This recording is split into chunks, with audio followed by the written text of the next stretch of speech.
جو وقت کے پیغمبر کی دعوت کو قبول کریں، غلطی ہو جائے رجوع لائیں، استغفار کریں، اصلاح کر لیں، لیکن جو بغاوت کے اوپر اترے ہوئے ان کے لیے پھر میرا عذاب بھی دردناک ہے، اس پہ زیرو ٹالرنس ہے۔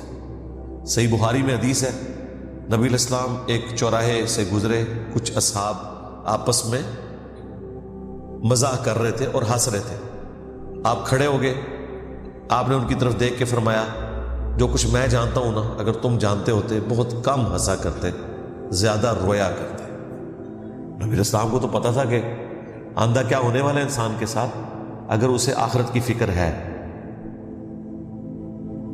اگر اسے آخرت کی کوئی فکر نہیں، ٹھیک ہے، پھر عقل نہ ہوئے تھے موجہ ہی موجہ، عقل ہوئے تھے سوچے ہی سوچا، جسے پتہ نا اس کے ساتھ کیا ہونے والا ہے، تو وہ پھر اس طرح جانوروں والی زندگی بغاوت کے اوپر مبنی نہیں گزار سکتا۔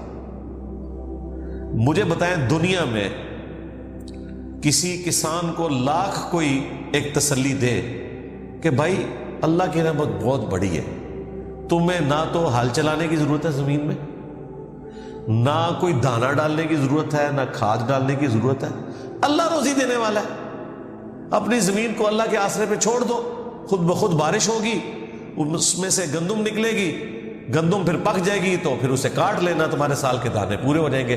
اگر کوئی کعبے کی چھت کے اوپر کھڑا ہو کے بھی امام کعبہ بھی کسی کسان کو یہ سمجھائے، وہ کہے گا جناب امام کعبہ صاحب جاؤ اپنا کام کرو، کوئی گل کرنے لی کرو۔ اچھا دنیا میں ہم کتنے سمجھدار ہیں،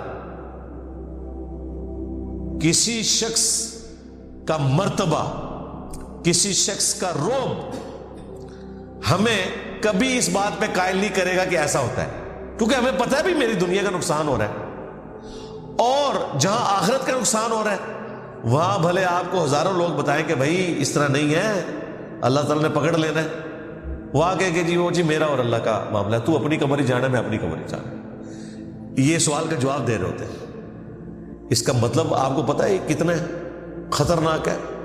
جو شخص آپ کو آ کے آپ کی آخرت کی فکر دلاتا ہے نا، وہ اللہ کا نمائندہ بن کے آیا ہے، وہ اس کے پیغمبر کا ڈاکیا بن کے آیا ہے۔ یہ جب آپ کسی انسان کو کہتے ہیں نا کہ جا تو اپنا کام کر، تو نے اپنی قبر میں جانا ہے، میں نے اپنی قبر میں، گویا آپ یہ پیغمبر کو میسج دے رہے ہوتے ہیں کہ آپ کے نمائندے کی مجھے کوئی ضرورت نہیں ہے۔ یہی وہ لوگ ہیں جو رسول اللہ کے زمانے میں ہوتے ہیں نا تو انہوں نے ابو جہل بننا تھا، کیونکہ کوئی شخص اپنے مفاد کی خاطر تو آپ کے پاس نہیں آیا۔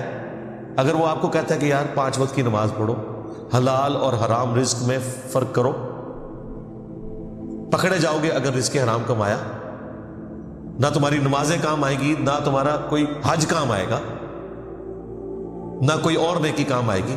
اور اسی طریقے سے اگر تم نے حقوق العباد تو پورے کیے بیوی بچوں کے، ماں باپ کے، لیکن اللہ کا حق پورا نہ کیا تو پیغمبر بھی تمہیں نہیں چھڑوا سکتے۔ بالکل یہ کلیئر کٹ ہے۔ وَأَقِيمُوا الصَّلَاةَ وَلَا تَكُونُوا مِنَ الْمُشْرِكِينَ، دیکھنا نماز کو قائم رکھنا، مشرک نہ ہو جانا۔ یہ قرآن کی آیت ہے، اور صحیح مسلم میں حدیث ہے 246، بندے کے کفر اور ایمان، شرک اور اسلام کے درمیان فرق کی نماز ہے۔ یعنی پاکستان کے شناختی کارڈ میں تو بے نمازی مسلمان ہو سکتا ہے، اللہ کے ہاں وہ مسلمان ہی نہیں ہے۔ جب مسلمان ہی نہیں ہے تو کون سی شفاعت اور کون سی رحمت؟ کیونکہ بیسک آپ کے پاس شناختی کارڈ ہی نہیں ہے، نیشنلٹی نہیں ہے۔ آگے آپ پاکستان میں اگر آپ کا شناختی کارڈ نہیں، آپ کسی بینک میں اکاؤنٹ نہیں کھول سکتے، آپ کوئی ایکٹیویٹی پرفارم ہی نہیں کر سکتے، اب تو ہر چیز آپ کے شناختی کارڈ کے اس نمبر پہ آ گئی ہے۔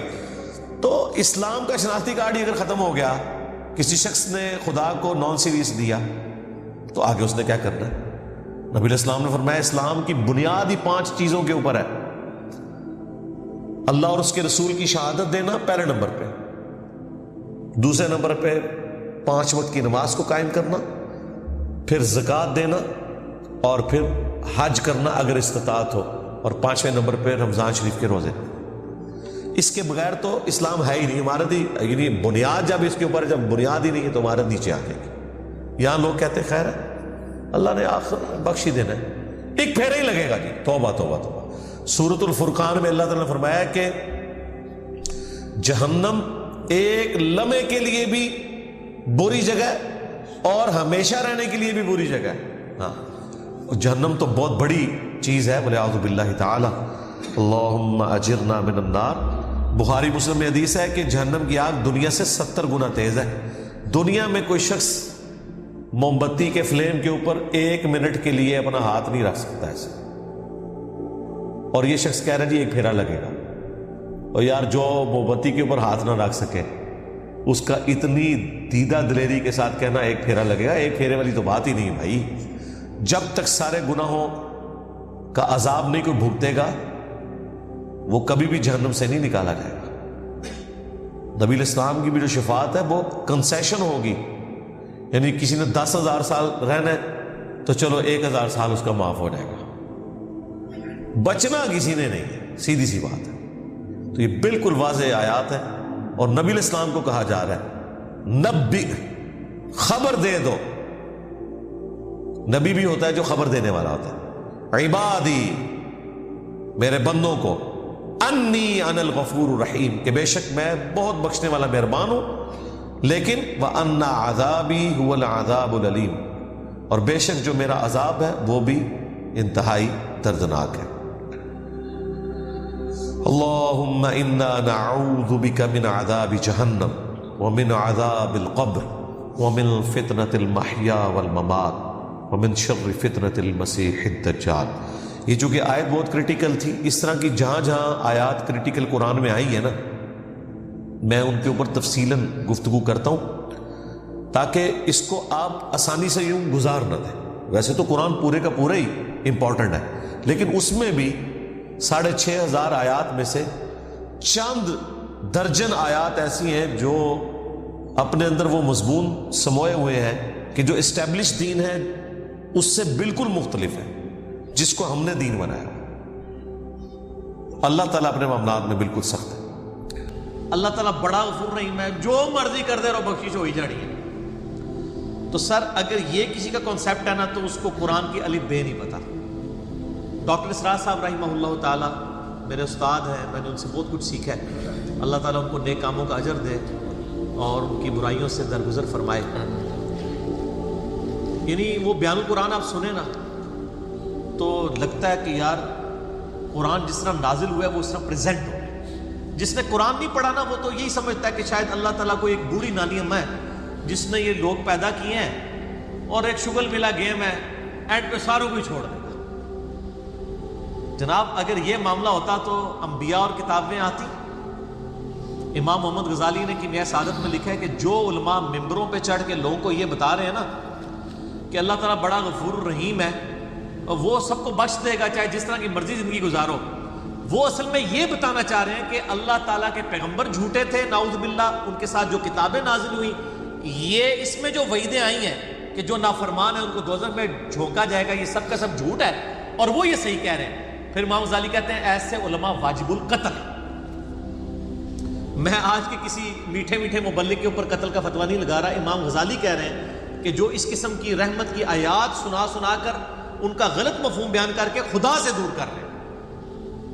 یہ تو یہودیوں کا یہی تو عقیدہ تھا. سورۃ البقرہ میں آتا نا، وہ کہتے ہیں کہ ہمیں اللہ تعالیٰ چند دنوں کے لیے ڈالے گا دوزخ میں، پھر نکال لے گا، ہم تو اللہ کے چہیتے ہیں. اللہ تعالیٰ ماتا تم نے کوئی عہد لیا ہوا ہے اللہ سے؟ سورہ بقرہ شروع میں اسی لیے ہے کہ تم سے ایک پہلے تم سے زیادہ لاڈلی امت تھی، اس حوالے سے کہ اس میں زیادہ پیغمبر ہے، 3 کتابیں نازل ہوئی، تورات، زبور، انجیل. لیکن جب انہوں نے ہم سے روگردانی کی تو ہم نے دیکھا اسے ضربت علیہم الذلہ والمسکنہ، ان پہ ایسی ذلت اور مسکنت آج تک تاری ہے. تو سر یہ باتیں کرنا تھانے دار والا معاملہ نہیں. قرآن کا اسلوب بھی بڑا سخت ہے، اس میں کوئی شک نہیں. اور میں اکثر بتاتا ہوں 2011 کی بات ہے، ہمارے محلے میں یہ ایک مسجد، یعنی لڑکیوں کا ایک مدرسہ ہے اہل حدیث کا. تو وہاں پہ ایک آنٹی ہیں جو ڈاکٹر فرحت ہاشمی کی کلاس فیلو ہیں، اسٹوڈنٹ نہیں کلاس فیلو ہیں.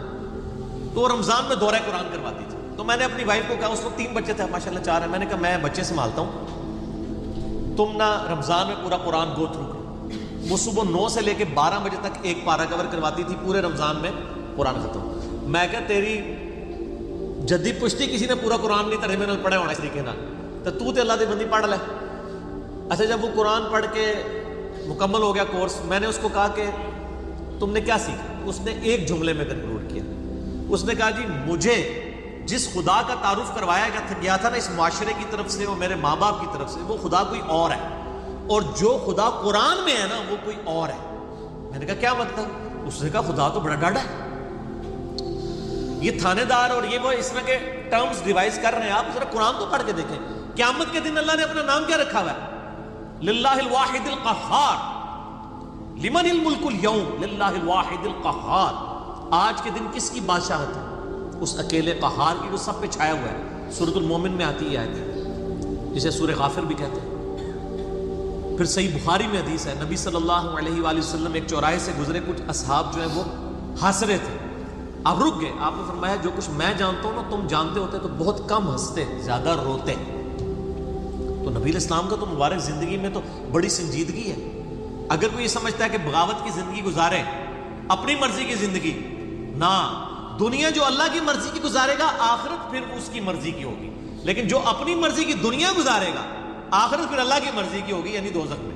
وَلِعَوْذُ بِاللَّهِ تَعَالَى اللَّهُمَّ أَجِرْنَا مِنَ النَّارِ۔ یہ اتنا معاملہ آسان نہیں ہے۔